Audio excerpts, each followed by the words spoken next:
Alright, so before I talk about the movie, I'll just tell you a quick story. I was going to the theater, traveling to the city an hour and a half or so out of my way. Like, alright, I'm gonna go see Allegiant. Good or bad, I'll watch it and review it and we'll see my thoughts on that. And as I was walking up, I saw the poster and I was like, wait, what? I did like triple takes. I walked in like, what? Because it wasn't on IMDb. I walked up and sure enough, it was in the listings. I'm like, yes, 1 for 10 Cloverfield Lane, please.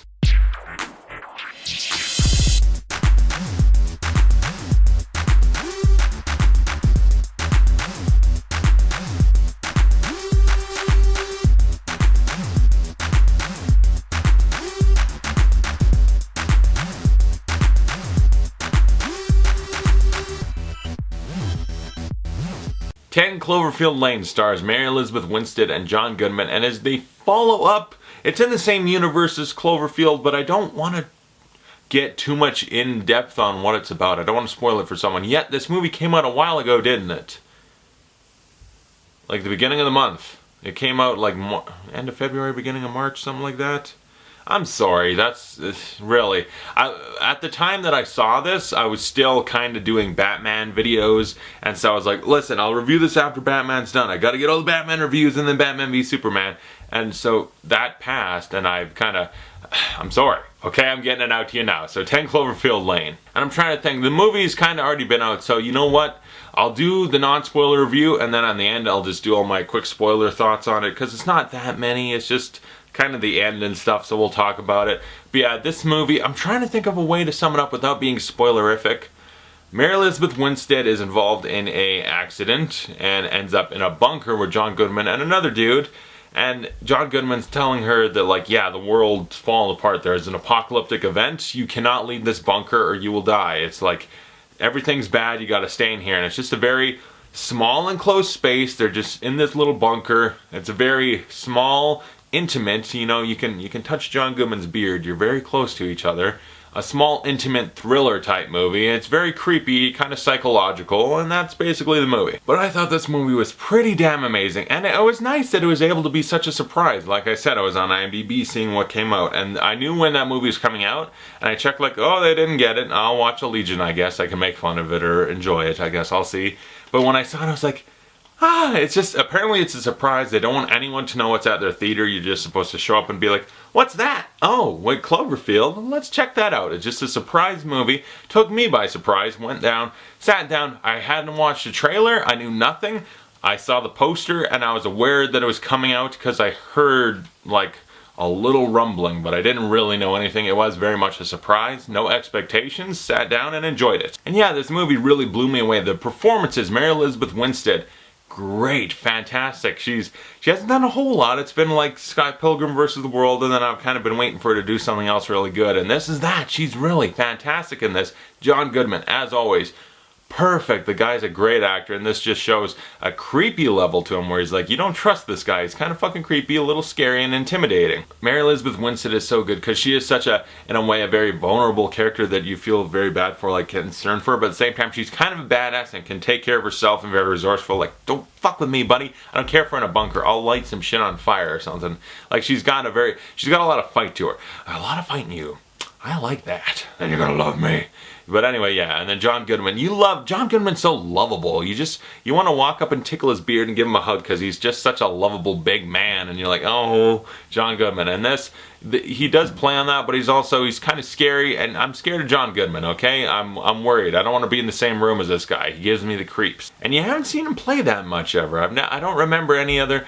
Maybe Big Lebowski, he had a little bit of that. Respect the fucking rules, Donnie. Over the line. Maybe. But this is something else. He's never played it like this. He's really fucking good in this. Really damn good. And the direction really good because this is a claustrophobic atmosphere. You're in a bunker. There's not that much space and the movie really deals with it. You don't get that much privacy. It's a creepy, tense, thriller-like atmosphere and it does it so well. You feel creeped out and on edge because sometimes scenes just going forever and you're like anticipating what the fuck's gonna happen. And the movie's got not necessarily a slow but a deliberate creepy pace to it and all this and that, and that's pretty much most of the movie. And then at a certain point in the movie switches and goes in a different direction. I can't say at the moment what it is, but I'm just saying that you'll either be on board like is fucking awesome, yeah, or you'll be like, the movie might lose you. It kind of depends. I went with it and I enjoyed it quite a bit. So those are my very quick, brief thoughts on the movie. But yeah, great performances, great direction, great tone and feel and atmosphere. Everything about the movie really good. Great cinematography,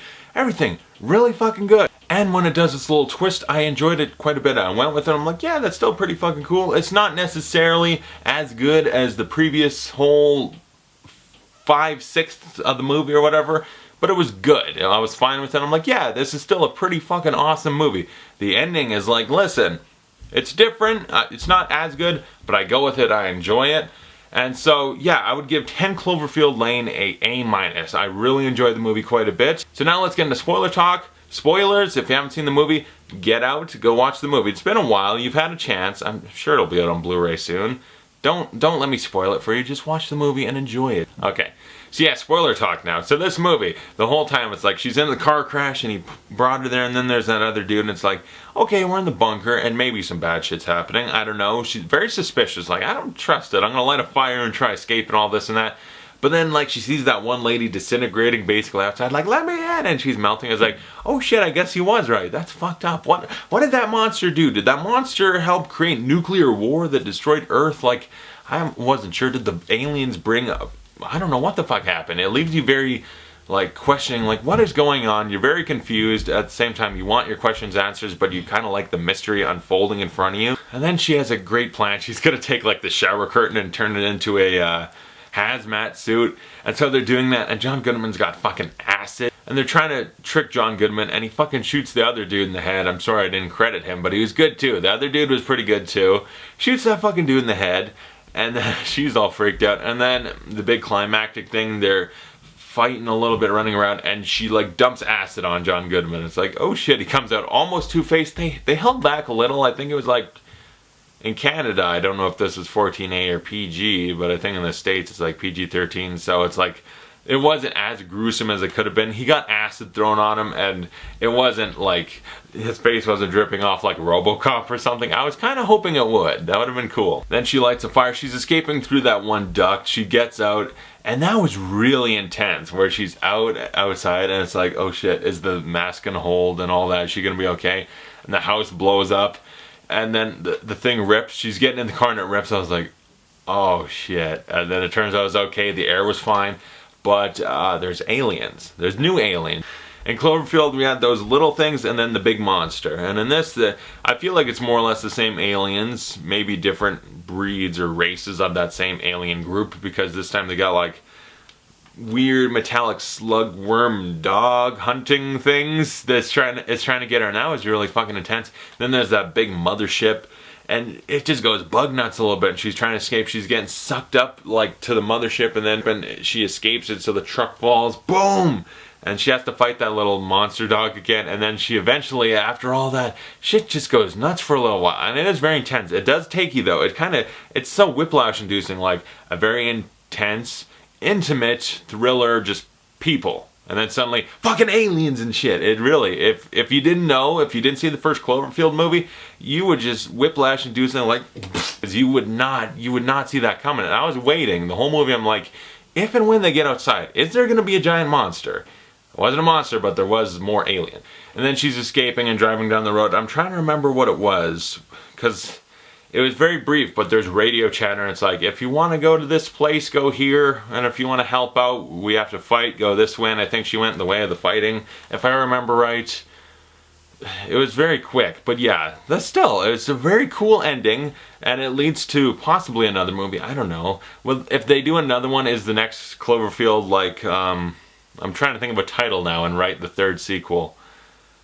I was trying to think of like the Cloverfield Elite, where it's them in like a war movie where they're fighting the aliens, like, we got rocket launchers, we got nukes, we're gonna take them the fuck down, and Mary Elizabeth Winstead's there like, yeah, Like, is that the third one? Are they going to do another one? I don't know, but it took a while too. The first one was 2007, this 2016. And it was well worth the wait. You know, I wasn't anticipating ever a sequel, but now that we got it, it's like, damn, this is really a really cool movie. The ending though, like I said, it's just not on the same par, because they did so well with the claustrophobic environment and just people, and it does go a little bug nuts when suddenly there's aliens everywhere, but it's still cool and I liked it, and it's an improvement. I didn't like Cloverfield that much. I thought it was fine. I hated all the people, but the monster destruction was cool, but I didn't care about the characters.